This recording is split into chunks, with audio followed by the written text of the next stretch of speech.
ओम शांति। तो आज की वाणी है 6 अप्रैल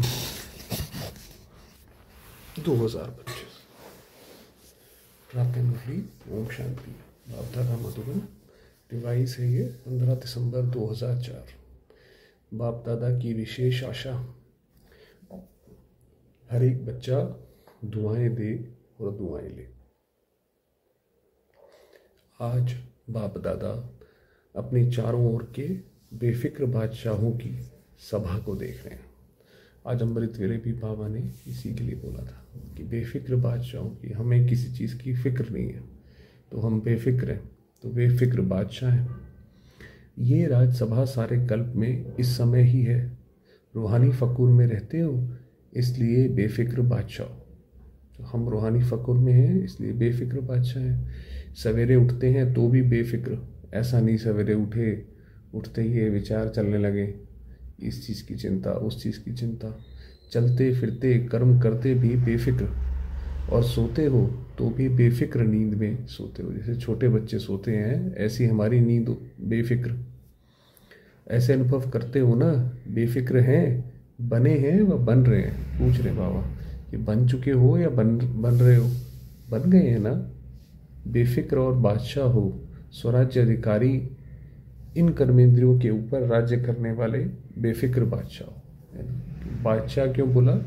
कि जैसे हम जानते हैं कि मैं आत्मा हूँ और ये शरीर मेरा सेवक है, तो उसी तरीके से मेरा एक छत्र राज्य है।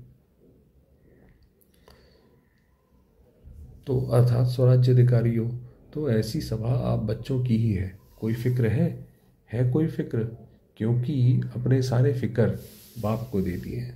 तो हमें तो इसलिए नहीं, क्योंकि अब तो हम जब बाबा के बन गए तो जो भी है जैसे भी हैं हम बाबा के। अब हमें पार लगाना एक बाबा का काम है। तो बोझ उतर गया ना, फिक्र खत्म और बेफिक्र बादशाह बन अमूल्य जीवन अनुभव कर रहे हो। तो जैसे जैसे आप ज्ञान में चलेंगे उसकी खास बात ये होगी कि आपको अपना जीवन अमूल्य लगेगा ये जीवन बहुत अच्छा है। दुनिया में लगता है कि ये व्यर्थ है, क्या कर रहे हैं, कैसे कर रहे हैं, उनको व्यर्थ लगता है, मगर हमें अमूल्य लगेगा। सबके सिर पर पवित्रता के लाइट का ताज स्वतः ही चमकता है। बेफिक्र के ऊपर लाइट का ताज है। अब देखिए बाबा कैसे हमारी ताजपोशी कर रहे हैं। पहले बोला बेफिक्र बादशाह और उसके ऊपर बोला कि पवित्रता भी है, पवित्रता का ताज है। अगर कोई फिक्र करते हो तो कोई बोझ अपने ऊपर उठा लेते हो। कोई बोझ मतलब ये तो मुझे ही करना है ना, ये तो मेरी ही जिम्मेवारी है। तो कोई बोझ अपने ऊपर उठा लेते हो तो मालूम है सिर पर क्या आ जाता है? बोझ के टोकरे आ जाते हैं। तो बाबा ने देखिए कितने अच्छे तरीके से बताया कि एक है बादशाह का ताज, और अगर हम ये सोचते हैं भाई ये तो मुझे ही करना है ना, ये तो मेरी जिम्मेवारी है, ये नहीं सोचते कि बाबा करवाने वाला है, ये बाबा का कार्य है, ये तो सेवा है। तो जैसे टोकरे का हमने अपने ऊपर उठा लिया तो सोचो ताज और टोकरे दोनों सामने लाओ, क्या अच्छा लगता है? टोकरे अच्छे लगते हैं या लाइट का ताज अच्छा लगता? बोलो टीचर्स, क्या अच्छा लगता है? ताज अच्छा लगता है ना। सभी कर्मेंद्रियों के ऊपर राज्य करने वाले बादशाह।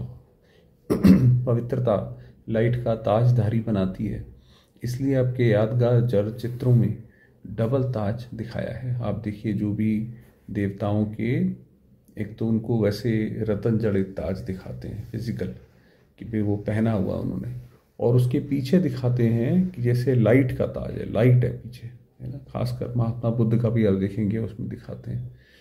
तो उसकी बात हो रही है। तो वो डबल ताज दिखाया है। द्वापर से लेकर बादशाह तो बहुत बने हैं, राजा तो बहुत बने हैं, लेकिन डबल ताजधारी कोई नहीं बना। एक ही ताज सबको मिला है। बेफिक्र बादशाह स्वराज्य अधिकारी भी कोई नहीं बना, क्योंकि पवित्रता की शक्ति माया जीत, कर्मेंद्रिय जीत विजयी बना देती है। पवित्रता की जो शक्ति है वो महान शक्ति है। बेफिक्र बादशाह की निशानी है। अब बाबा ने ऊपर पूछा ना कि बने हो नहीं बने हो, उसकी क्या निशानी है? सदा स्वयं भी संतुष्ट और औरों को भी संतुष्ट करने वाले। स्वयं भी संतुष्ट, जो हो रहा है बहुत अच्छा हो रहा है ना। जो अपना अपनी पूरी अपना काम मेहनत से करो और उसके बाद जो हुआ वो प्रभु इच्छा, उसको एक्सेप्ट कर लो और दूसरों को भी ऐसे ही संतुष्ट करो। कभी भी कोई अप्राप्ति है ही नहीं जो असंतुष्ट हो।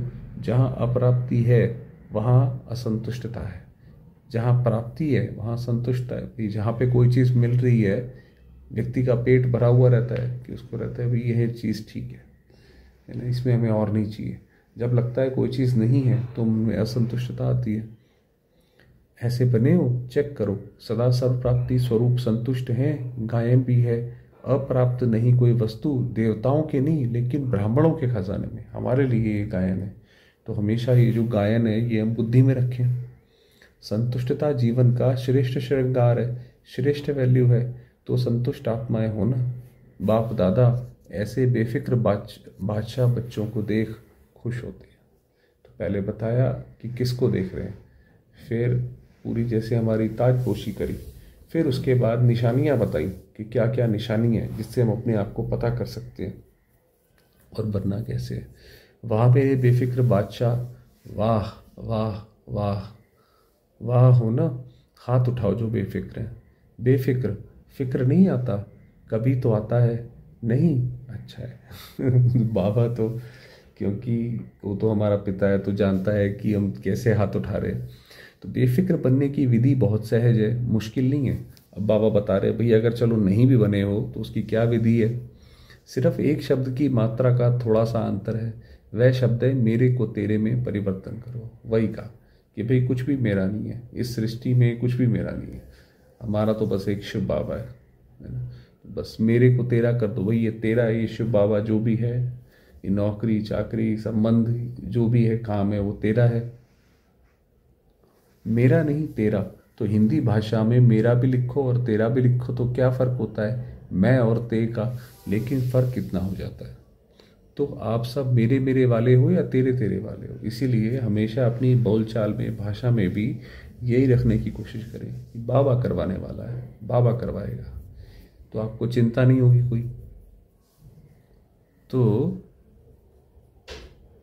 मेरे को तेरे में परिवर्तन कर लिया, नहीं किया तो कर लो। मेरा मेरा अर्थात दास बनने वाला, उदास बनने वाला जो करेगा ना भाई ये मेरा है, ये मेरा है। दूसरे लोग भी उससे दूर भागते हैं, भाई ये तो दिन भर मेरा मेरा ही करते रहते हैं, तो दूसरे लोग भी उनसे दूर भागते हैं, उदास हो जाते हैं, माया के दास बन जाते हैं। तो उदास तो होंगे ना, उदासी अर्थात माया के दासी बनने वाले। तो आप माया जीतो, माया के दास नहीं हो। तो उदासी आती है, कभी कभी टेस्ट कर लेते हो, क्योंकि 63 जन्म उदास रहने का अभ्यास है ना। कितनी भी कोशिश करें फिर थोड़ी देर में बुद्धि वहाँ चली जाती है। तो बाबा ने कहा आपका अभ्यास उस साइड का है इसीलिए। तो कभी कभी टेस्ट कर लेते हो, तो कभी कभी वह इमर्ज हो जाती है। इसलिए बाप दादा ने क्या कहा, हर एक बच्चा बेफिक्र बादशाह है। अगर अभी भी कहाँ कोने में कोई फिक्र रख दिया हो तो दे दो। कोई भी कोई ऐसी चीज़ पकड़ के रखी हो कि नहीं भाई ये इससे हमें बहुत प्यार है, ये नहीं जानी चाहिए, चाहे वो कुछ भी हो सकता है, सब बाबा के प्रति समर्पित। शिवलिंग पे हमने वो चढ़ा दिया, भाई हम मुक्त हुए इन सारी चीज़ों से। अब जो भी करेगा धरेगा वो बाबा करेगा। तो अपने पास बोझ क्यों रखते हो, बोझ रखने की आदत पड़ गई है। जब आप कहते हैं बोझ मेरे को दे दो, आप लाइट हो जाओ, डबल लाइट, आप भाई अपना आराम से मुक्त हो जाओ। तो डबल लाइट अच्छा या बोझ अच्छा, तो अच्छी तरह से चेक करना। अमृत वेले जब उठो तो चेक करना कि विशेष वर्तमान समय सबकॉन्शियस में भी कोई बोझ तो नहीं है, कोई अंदर चिंता हो कुछ हो। बोझ का अर्थ होता है भाई वही जैसे बताया किसी चीज़ की चिंता कि ये ना चली जाए। और सारी चिंताओं का जड़ क्या है कि हमने उसमें अपना मेरापन लगा रखा है। भाई ये मेरा एग्ज़ाम, मेरी जॉब, मेरे संबंधी, इनको कुछ ना हो जाए। सबकॉन्शियस तो क्या स्वप्न मात्र भी बोझ का अनुभव नहीं हो। पसंद तो डबल लाइट है ना। तो विशेष ये होमवर्क दे रहे हैं, अमृत वेले चेक करना। चेक करना तो आता है ना, लेकिन चेक के साथ सिर्फ चेक नहीं करना, चेंज भी करना। मतलब चेक करा कि हाँ मुझे मेरे अंदर है ये और छोड़ दिया ऐसा नहीं कि चेक करो और चेंज करो भी, मेरे को तेरे में परिवर्तन कर लो। ये सब शिव बाबा का है। तो मेरे को तेरे में चेंज कर देना, मेरा तेरा तो चेक करो और चेंज करो, क्योंकि बाप दादा बार बार सुना रहे हैं, समय और स्वयं को देखो, समय की रफ्तार भी देखो और स्वयं की रफ्तार भी देखो। क्योंकि अभी जो जो पेपर आ रहे हैं, जो समय सामने लेकर आ रहा है, उनको आप बिना उसके हल कर ही नहीं सकते जब तक कि ये ना हो कि ये शिव बाबा कराने वाला है ना, बाबा है इसके पीछे, तब तक वो, वरना परेशान हो जाएंगे उन चक्करों में। तो रफ्तार देखो। फिर ये नहीं कहना कि हमको तो पता ही नहीं था, समय इतना तेज चला गया। समय इतना तेज चला गया माना समय के हिसाब से जो पेपर आया है, अगर हमारी अवस्था वैसी नहीं होगी उस वक्त, तो फिर हम उसको कैसे पार करेंगे। तो बाबा ने कहा समय तेज ना चला जाए। कई बच्चे समझते हैं कि अभी थोड़ा ढीला पुरुषार्थ अगर है भी तो अंत में तेज कर लेंगे, लेकिन बहुत काल का अभ्यास अंत में सहयोगी बनेगा। ऐसा नहीं होगा कि ये आप बहुत जल्दी जल्दी कर लोगे, क्योंकि जैसे बाबा ने बताया ना, ये 63 जन्म हमने किया है, तो इसीलिए ये जितना ज़्यादा अभी अभ्यास करेंगे वो अंतकाल में काम आएगा, सहयोगी बनेगा। बादशाह बन के तो देखो, बने हैं, लेकिन कोई बने हैं कोई नहीं बने हैं, चल रहे हैं, कर रहे हैं, संपन्न हो जाएंगे। अब चलना नहीं है, करना नहीं है, उड़ना है। एकदम से छोड़ दो, उड़ जाओ। अगर अभी उड़ने की रफ्तार चाहिए, पंख तो मिल गए हैं ना, उमंग उत्साह और हिम्मत के पंख सबको मिले हैं, और बाप का वरदान भी है, याद है वरदान। याद है ना वरदान, बाबा ने कहा याद है वरदान, हिम्मत का एक कदम आपका और 1000 कदम मदद बाप की।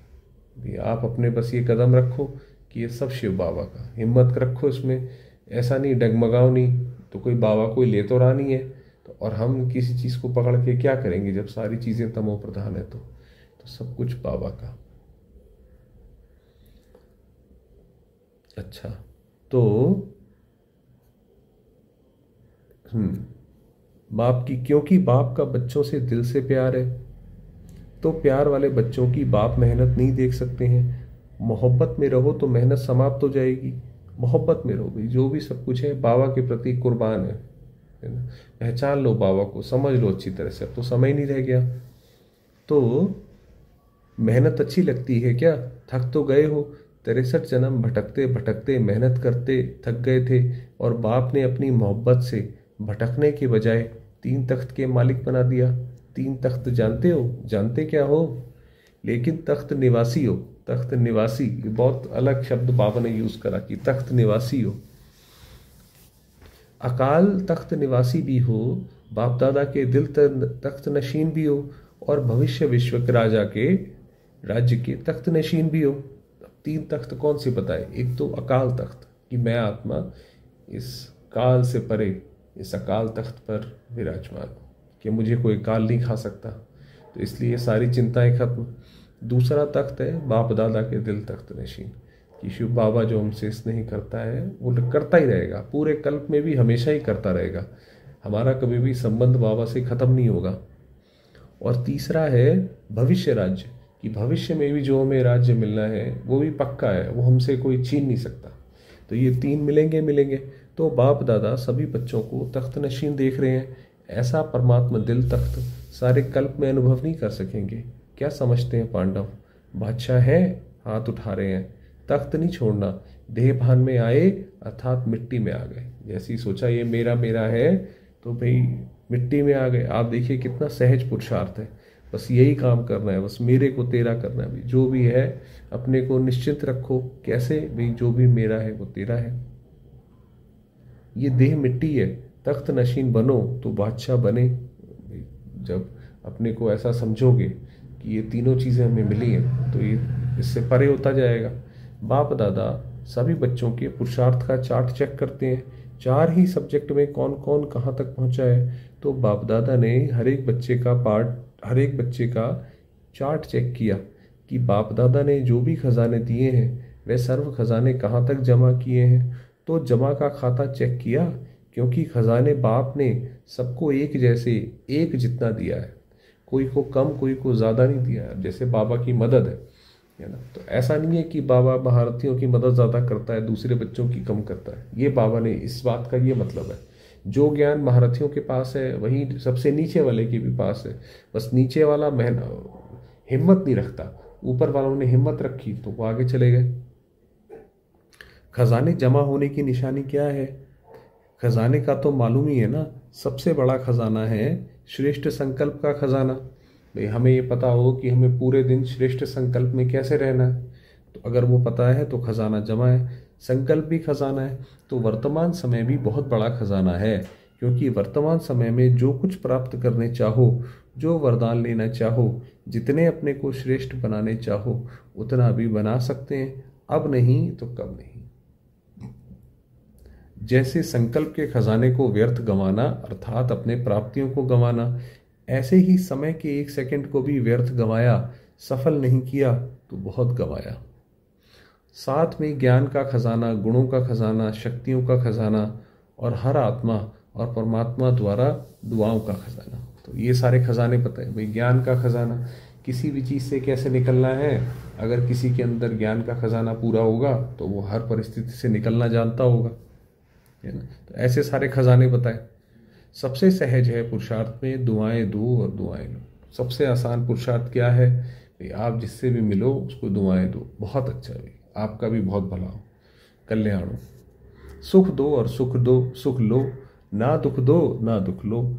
ऐसे नहीं कि दुख दिया नहीं, ऐसे नहीं कि दुख दिया नहीं लेकिन ले लो, तो भी दुखी तो होंगे ना। किसी ने, हमने किसी को नहीं बोला, किसी ने हमें बोल दिया, दुखी हो गए, परेशान हो गए, तो बाबा ने कहा फिर तो होंगे ना। तो दुआएं दो, सुख दो और सुख लो। दुआएं देना आता है? आता है। लेना भी आता है। जिसको दुआएं लेना और देना आता है वह हाथ उठाओ। अब लेने का मतलब क्या है कि कोई आपको बुराई करे और आप उसको कन्वर्ट करके उसको दुआ समझ के अपने में एब्जॉर्ब कर लो, वो नेगेटिविटी आए ही ना, वो होता है लेना। जिसको दुआएं लेना और देना आता है वह हाथ उठाओ। अच्छा, सभी को आता है। अच्छा, डबल फॉरनर्स को भी आता है, मुबारक है। देने आता है, लेने आता है, मुबारक है, सभी को मुबारक है। अगर लेने भी आता है और देने भी आता है, फिर और चाहिए क्या? दुआएं लेते जाओ, दुआएं देते जाओ, संपन्न हो जाएंगे। कोई बद्दुआ देवे तो क्या करेंगे? वही बाबा की बात आ गई। कोई बद्दुआ दे, कोई डांटे, कोई गुस्सा करे तो क्या करेंगे? लेंगे। बद्दुआ आपको देता है तो आप क्या करेंगे? अगर बद्दुआ मानो ले लिया तो आपके अंदर स्वच्छता रही? भाई कोई किसी की खराब चीज हमने ले ली तो हमारा भी तो मन खराब हो गया ना। बद्दुआ तो खराब चीज है ना, आपने ले ली, अपने अंदर स्वीकार कर ली, तो आपका अंदर स्वच्छ तो नहीं रहा ना। अगर जरा भी डिफेक्ट रहा तो परफेक्ट नहीं बन सकते। वही, अगर हमने अपने मन में कुछ रख लिया तो फिर परफेक्ट नहीं बन सकते। अगर खराब चीज कोई देवे तो आप क्या लेंगे? कोई बहुत सुंदर फल हो लेकिन आपको खराब हुआ दे देवे, फल तो बढ़िया है फिर ले लेंगे? नहीं लेंगे, नहीं लेंगे ना। ये कहेंगे अच्छा तो है, चलो दिया है तो ले लें। ऐसा नहीं, मतलब कहने का मतलब ये है कि कोई आपको खराब फल दे तो आप लोगे थोड़ी। आप कहोगे अरे भाई खराब क्यों देते हो, ये तो नहीं सोचोगे चलो कुछ तो दे रहा है ले लो, ऐसे तो नहीं सोचोगे। नहीं लेंगे ना। ये कहेंगे अच्छा तो है, चलो दे दिया तो ले लें। कभी भी कोई बद्दुआ दे तो आप मन में अंदर धारण नहीं करो, ये मुझे बोल रहा है, ये ऐसा है, उसको धारण नहीं करो। ठीक है भाई, हर एक का अपना अपना हिसाब किताब है, अपने हिसाब से बोलता है, समझ में आता है ये बद्दुआ है, लेकिन बद्दुआ अंतर धारण नहीं करो, नहीं तो डिफेक्ट हो जाएगा। तो अभी ये वर्ष, अभी थोड़े दिन पड़े हैं पुराने वर्ष में, लेकिन अभी थोड़े दिन पड़े हैं पुराने वर्ष में, लेकिन अपने दिल में दृढ़ संकल्प करो। अभी भी किसकी बद्दुआ मन में हो तो निकाल दो, और कल से दुआ देंगे, दुआ लेंगे। मंजूर है, पसंद है, पसंद है या करना ही है? पसंद तो है लेकिन जो समझते हैं करना ही है, कुछ भी हो जाए लेकिन करना ही है, वह हाथ उठाओ। कि भाई कोई कुछ भी बोले, कुछ भी करे, आप सुख दो सुख लो, दुआएं दो दुआएं लो। तो बाबा ने कहा ऐसे जो करेंगे वो हाथ उठाओ, करना ही है। अच्छा, जो स्नेही सहयोगी आज आए हैं वह हाथ उठाओ। तो जो स्नेही सहयोगी आए हैं, बाप दादा उन्हों को मुबारक दे रहे हैं। जो बाबा के बच्चे आए हैं, जो सहयोगी, खासकर सेवा में सहयोगी बनते हैं, उनको, उनकी बात कर रहे हैं। क्योंकि सहयोगी तो हो ही, स्नेही भी हो, लेकिन आज एक और कदम उठा के बाप के घर में, अपने घर में आए हो, तो अपने घर में आने की मुबारक है। अच्छा, जो स्नेही सहयोगी आए हैं वह भी समझते हैं कि दुआएं देंगे और दुआएं लेंगे। समझते हो, हिम्मत रखते हो। जो स्नेही सहयोगी हिम्मत रखते हैं, मदद मिलेगी, लंबा हाथ उठाओ, है ना। जो कोई बाबा के घर में जो भी अपने हिसाब से कुछ भी करता है तो उसको मदद ज़रूर मिलती है, तो बाबा ने कहा मदद मिलेगी। अच्छा, फिर आप भी संपन्न हो जाएंगे, मुबारक हो, है ना। जैसे बाबा के बच्चे हैं, हमेशा खुश हैं, तो अगर मान लीजिए कोई सिर्फ धन से बाबा के घर में कर रहा है तो उसको भी मदद मिलेगी, तो बाबा ने कहा आप भी संपन्न हो जाओगे। तो अच्छा, जो गॉडली स्टूडेंट रेगुलर हैं, चाहे ब्राह्मण जीवन में बाप दादा से मिलने पहली बार आए हैं लेकिन अपने को ब्राह्मण समझते हैं, रेगुलर स्टूडेंट समझते हैं, वे अगर समझते हैं कि करना ही है, वह हाथ उठाओ। तो बाबा उनकी बात कर रहे हैं। दुआ देंगे, दुआ लेंगे, करेंगे। टीचर्स उठा रही हैं, एक कैबिन वाले नहीं उठा रहे हैं तो कैबिन में कोई भाई बहन बैठे होंगे तो बाबा कह रहे हैं ये समझते हैं हम तो देते ही हैं, अभी करना ही है, कुछ भी हो जाए हिम्मत रखो, दृढ़ संकल्प रखो। अगर मानो कभी बद्दुआ का प्रभाव पड़ भी जावे ना तो 10 गुना दुआएं ज़्यादा दे करके उसको ख़त्म कर देना। भाई आपको किसी चीज़ का बुरा लग गया, किसी ने कुछ बोला, तो उसको इतनी दुआ दो, इतनी दुआ दो कि 10 गुना दुआ दो, तो उसका प्रभाव ख़त्म हो जाएगा। उस एक बद्दुआ के प्रभाव को 10 गुना दुआएं दे के हल्का कर देना, फिर हिम्मत आ जाएगी। नुकसान तो अपने को होता है ना भाई, किसी ने कुछ बोला वो तो चलो बोल बाल के निकल गया, ठीक है, उसका भी अपना हिसाब किताब तो बनेगा, मगर हम भी तो दुखी हो गए ना, तो हमारा नुकसान हो गया। तो दूसरा तो बद्दुआ दे के चला गया, लेकिन जिसने बद्दुआ संभाली, दुखी कौन होता है, लेने वाला या देने वाला? देने वाला भी होता है लेकिन लेने वाला ज़्यादा होता है। तो देने वाला तो अलबेला होता है। देने वाले का क्या है भाई, किसी की ज़बान ही खराब है, उसने तो कुछ भी बोल दिया, उसके हिसाब से तो उसने तो, ये तो रोज़ की बात है, कोई ऐसी कोई बात है ही नहीं उसके लिए। तो जब जब आएगा तब सोचता है वो, मगर जिसके मन में चुभ गया वो परेशान हो जाता है। आज बाप दादा अपने दिल की विशेष आशा सुना रहे हैं। बाप दादा की सभी बच्चों के प्रति, एक एक बच्चे के प्रति, चाहे देश चाहे विदेश में हैं, चाहे सहयोगी हैं, क्योंकि सहयोगियों को भी परिचय तो मिला है ना। तो जब परिचय मिला है तो परिचय से प्राप्ति तो करनी चाहिए। ये जो सहयोगी, वही बताया, जो धन से सहयोग करते हैं या कुछ और तरीके से सहयोग करते हैं। तो बाप दादा की यही आशा है कि हर बच्चा दुआएं देता रहे। दुआओं का खजाना जितना जमा कर सको उतना करते जाओ, क्योंकि इस समय जितनी दुआएं इकट्ठी करेंगे, जमा करेंगे, उतना ही आप पूज्य बनेंगे, तो आत्माओं को दुआएं दे सकेंगे। सिर्फ अभी दुआएं आपको नहीं देनी है, द्वापर से लेके भक्तों को भी दुआएं देनी है, तो इतना दुआओं का स्टॉक जमा करना है। राजा बच्चे हो ना, बाप दादा हर एक बच्चे को राजा बच्चा देखते हैं, कम नहीं देखते हैं। अच्छा, बाप दादा की आशा अंडरलाइन की, क्या आशा है कि दुआएं दो। तो जिसने की वह हाथ उठाओ, कर ली। अच्छा, बाप दादा ने 6 मास का होमवर्क भी दिया है। अब देखिए, बाबा जो मुरली में होमवर्क देते हैं वो बाबा याद रखते हैं कि 6 मास पहले भी दिया था।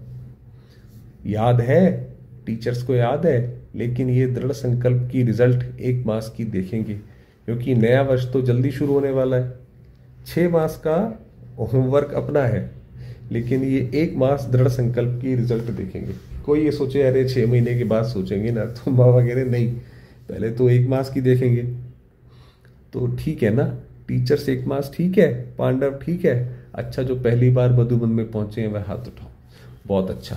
देखो, बाप दादा को सदा नए बच्चे बहुत प्यारे लगते हैं, लेकिन नए बच्चे जैसे वृक्ष होता है ना, उसमें जो छोटे छोटे पत्ते निकलते हैं, वे चिड़ियाओं को बहुत प्यारे लगते हैं। तो ऐसे नए नए जो बच्चे हैं, तो माया को भी नए बच्चे बहुत प्यारे लगते हैं। बाबा के ज्ञान में जो अभी चलना शुरू होते हैं, उनको माया खींच भी जल्दी लेती है। इसलिए हर एक जो नए हैं वह हर रोज अपनी नवीनता को चेक करना, आज के दिन अपने में क्या नवीनता लाई, कौन सा विशेष गुण, कौन सी शक्ति अपने में विशेष धारण की, तो चेक करते रहेंगे, स्वयं को परिपक्व करते रहेंगे, तो सेफ रहेंगे। ये भाई बाबा का ज्ञान और गहराई से समझते जाओ, अमर रहेंगे। तो अमर रहना, अमर पद पाना ही है। अच्छा, चारों ओर के बेफिक्र बादशाहों को, सदा रूहानी फकुर में रहने वाले श्रेष्ठ आत्माओं को, सदा प्राप्त हुए खजानों को जमा खाते में बढ़ाने वाले तीव्र पुरुषार्थी आत्माओं को, सदा एक समय में तीनों प्रकार की सेवा करने वाले श्रेष्ठ सेवाधारी बच्चों को बाप दादा का याद प्यार, पदम पदम पदम गुना याद प्यार और नमस्ते। तो हम रूहानी बच्चों की रूहानी बाबा को याद प्यार और नमस्ते। वरदान दिया, सर्व शक्तियों को ऑर्डर प्रमाण अपना सहयोगी बनाने वाले प्रकृति जीत। सबसे बड़े से बड़ी दासी प्रकृति है। ये जो पूरा ब्रह्मांड है, क्या ये प्रकृति है?